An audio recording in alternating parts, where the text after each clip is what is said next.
Selamat datang saudara-saudari. Hari ini kita mau buat kesimpulan mengenai anugerah penyembuhan. Ya. Roh Kudus akan memberi anugerah penyembuhan ini kepada hamba-hamba Tuhan, dan untuk menyaksikan bahawa Tuhan nak menyembuhkan seseorang itu mengikut cara Tuhan, ya, macam anugerah-anugerah yang dan kurniaan yang lain. Anugerah penyembuhan ini ada cara untuk beri dan menerima, ya. Kita mesti menerima dengan iman, ya. Kita juga harus beri dengan iman, ya. Ada orang yang beri, ada orang yang menerima, ya. Tetapi ada orang yang susah menerima. Di dalam Alkitab ada menceritakan bahawa Raja Hezekiah ada masalah untuk menerima anugerah penyembuhan ini daripada Tuhan, ya. Dia punya iman mesti bertambah kuat. Dia nak bukti, dia nak mujizat supaya dia tahu betul-betul dia akan disembuhkan oleh Tuhan. Dalam 2 Raja-Raja, cerita ini dalam 2 Raja-Raja babak 20, ya. Ayat 8 sampai 11 dia berkata, ya. Ini Yesaya datang kepada Raja Hizkiah, ya. Ayat 8 berkata, Raja Hizkiah bertanya, apakah tandanya bahawa Tuhan akan menyembuhkan beta, dan 3 hari kemudian beta dapat pergi ke rumah Tuhan, ya. Dia nak bukti. So Yesaya berkata kepada raja, Tuhan akan memberikan satu tanda kepada tuanku untuk membuktikan bahawa dia akan menepati janjinya. Ya. You tengok Hizkiah ni, Raja Hizkiah tidak pasti. Ayat Tuhan dia tidak pasti. Kita juga bila ayat Tuhan dianugerahkan kepada kita, kita pun nak bukti, nak pasti.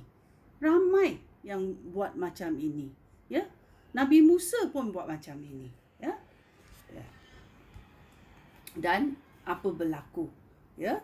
Tuhan akan memberikan satu tanda kepada tuanku untuk membuktikan bahawa dia akan menepati janjinya. Manakah yang tuanku lebih sukai? Wah, Tuhan ni sangat sayang kepada Hizkiah. Sampai dia berkata, manakah yang tuanku lebih sukai? Bayangan pada penunjuk jam matahari maju 10 garis atau undur 10 garis. Raja Hizkiah fikir-fikir lagi dan menjawab, lebih mudah untuk membuat bayangan maju ke 10 garis. Panggil Tuhan buatlah supaya bayangan undur 10 garis. So, apa berlaku? Yesaya berdoa kepada Tuhan.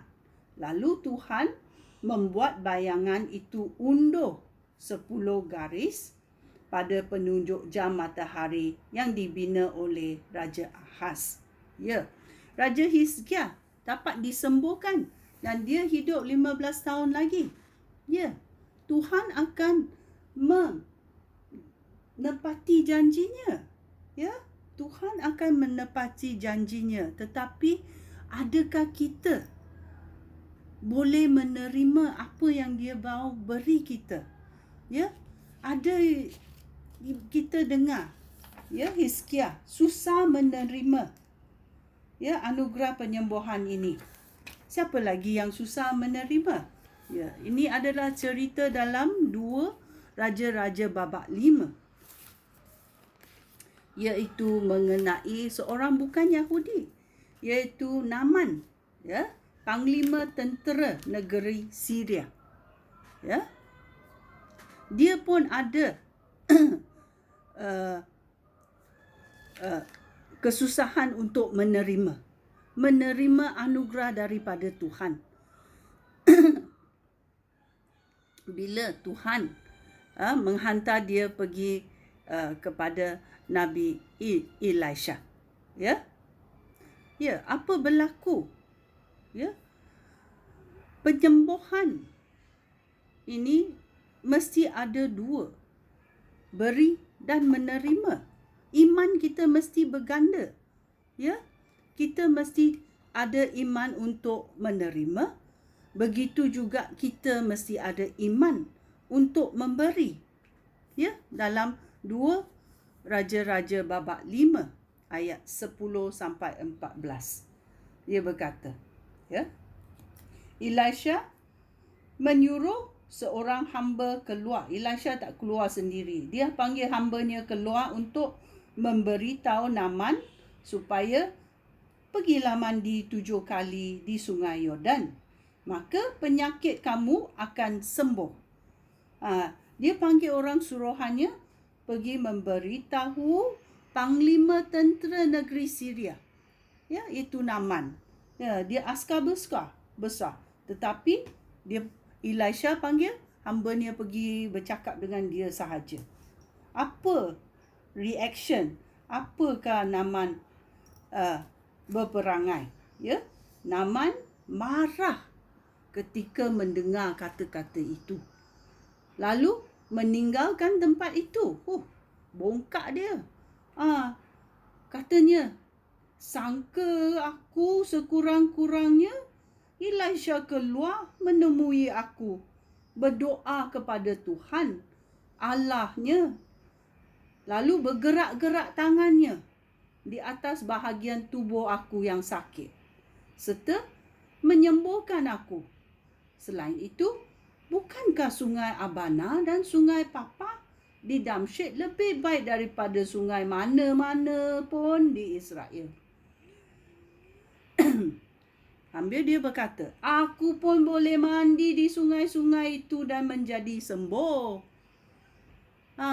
Nubat ini datang daripada Tuhan, tetapi Naaman tidak dapat menerimanya. Apa berlaku kemudian?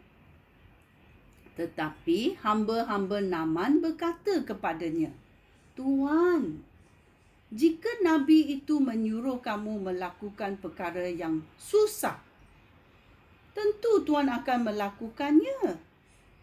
Sekarang dia panggil kamu mandi di sungai Yordan.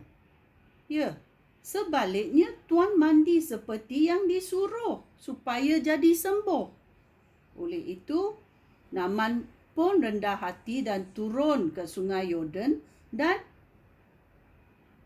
membenamkan dirinya 7 kali. Seperti yang disuruh oleh Nabi Elisha. Ya, sekarang dia menurut perintah. Dia merendahkan diri. Ya, setelah itu penyakitnya sembuh sama sekali. Apa berlaku? Tubuhnya menjadi sihat. Seperti tubuh seorang kanak-kanak licin dan sihat. Naaman bersama dengan semua pengiringnya kembali kepada Elisha. Naaman berkata, sekarang saya tahu bahawa hanya satu Allah di seluruh dunia, iaitu Allah Israel.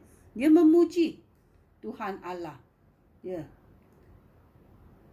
So, kita mesti tahu bahawa bila Tuhan memberi, kita mesti tahu macam mana menerima.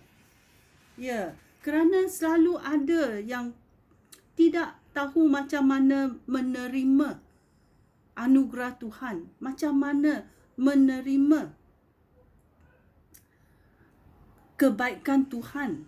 Ya. Ya. So kita tahu, ya, iman untuk menerima dan iman untuk memberi karunia penyembuhan ini sangat penting. Ya. Ada juga pengecualiannya, ya.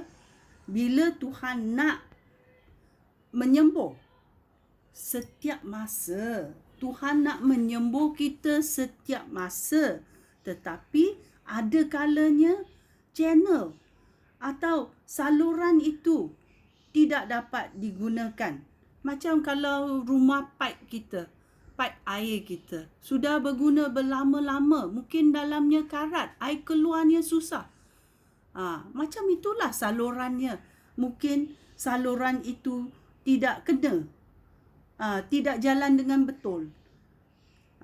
Maka itu Tuhan akan menggunakan cara istimewa, cara luar biasa supaya penyembuhan itu juga boleh berlaku. Ya. Yang normal sekali adalah untuk menyembah orang dengan menaruh tangan dan berkata sembahlah dalam nama Yesus. Ya, dalam Markus babak 16 ayat 18 berkata. Ya, orang yang percaya dan dibaptis akan selamat, tetapi orang yang tidak percaya akan dihukum. Kepada mereka yang percaya akan diberikan tanda-tanda ini. Mereka akan mengusir roh jahat demi nama Yesus. Mereka akan berkata-kata dalam bahasa yang tidak diketahui orang. Jika mereka memegang ular atau minum racun, mereka tidak akan dapat celaka. Jika mereka meletakkan tangan pada orang sakit itu akan sembuh. Inilah cara biasa. Bila dalam gereja tengok cara biasa. Tetapi Tuhan juga boleh membuat cara luar biasa. Ya, luar biasa ni ada satu cerita dalam Kisah Rasul-Rasul babak 5. Okey, kita carinya. Kisah Rasul-Rasul babak 5 ayat 15. Dia berkata, oleh sebab mujizat yang dilakukan oleh para rasul, orang sakit dibaringkan di atas tilam atau tikar, lalu dibawa ke jalan raya, supaya setidak-tidaknya mereka terkena bayang Petrus. Ya, apabila dia berlalu di situ, kalau Petrus berjalan, ya, bayangnya terkena orang itu menjadi sembuh. Banyak orang datang dari bandar-bandar di sekitar Yerusalem. Mereka membawa orang sakit dan orang yang dirasuk roh jahat. Dan apa berlaku? Semua orang itu disembuhkan bila bayang Petrus melalui jalan itu. Orang yang sakit dan orang yang dirasuk roh jahat, semua orang itu disembuhkan. Ini adalah cara luar biasa daripada Tuhan. Ini boleh berlaku. Ya, cara biasa, cara luar biasa. Itu terpulang kepada Roh Kudus Allah. Ya, ini kita mesti tahu bagaimana kita sudi menerima dan sudi memberi. Ya, itu penting dalam anugerah penyembuhan. Sekian, terima kasih. Shalom.